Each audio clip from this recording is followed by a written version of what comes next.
play observation in 7 to 12 years old children. Playing is one of the major hobbies of children. From play activities, children gain a lot of skills on how to interact with others and fit in the society. It is through such play activities that children develop habits and realize their talents. I made a visit to my nearby primary school to make a play observation on a child named John Clay. John is in class 5 and has 11 years. During my visit, I spent some time with John's play history teacher, who gave the following information concerning John. He said that John is an aggressive child and loves playing with others a lot. He engages in behaviors that are rule-bound, including playing of basketball, book puzzles, woodwork, and card games. He cooperates with others and learns a lot from others. John engages in high-quality play, which involves games with strict rules and cooperation, considering that belongs in the epoch of play, including games. Considering that he engages in many game activities, the quantity of his play is a bit high. According to my observations during the visit, John was playing basketball with his colleagues, and his play was organized with inherent rhythmicity.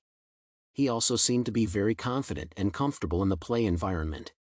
He seemed to be well conversant with the rules and regulations of this game and enjoyed it a lot.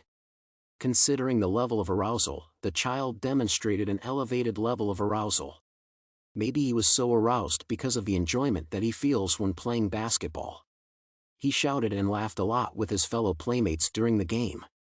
This shows that the child was happy and enjoyed playing with others. Although there were some periods of disorganization during the playtime, the child demonstrated a good ability of regaining his composure shortly after the disorganization. The disorganization was mainly due to disagreement between the opposing sides of the game, in which he seemed to involve himself, but with good self-calming ability afterward.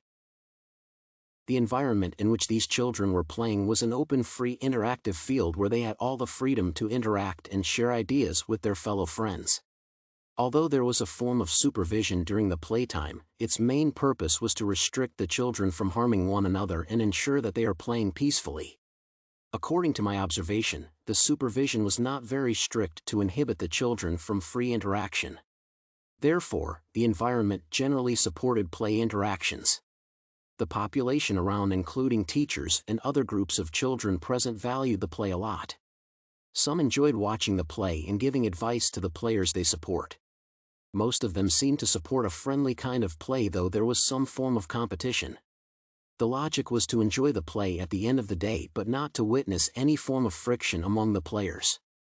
The play interactions and responsiveness to the child's cues were evident, since the child demonstrated satisfaction in terms of enjoying the play and becoming familiar with the rules of the play. He also seemed to enjoy a play that involves other people other than playing alone.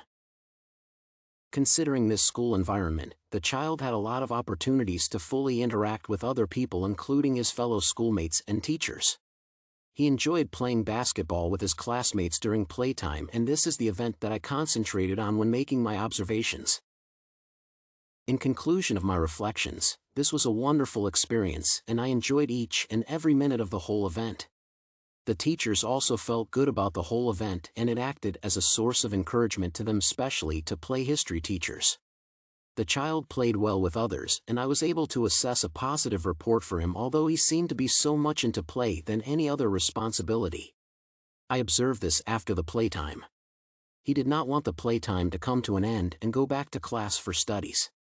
This seems to be an age bracket where children start to realize their talents in sports and seem to enjoy spending most of their time playing games that are rule-governed and organized. The advantage of this phase or instrument is that it helps assess what exactly the child enjoys in terms of playing, but the problem is that it does not reveal a lot of information on the child's performance in other areas like academics for comparison purposes. It can be applied best in children's playgrounds.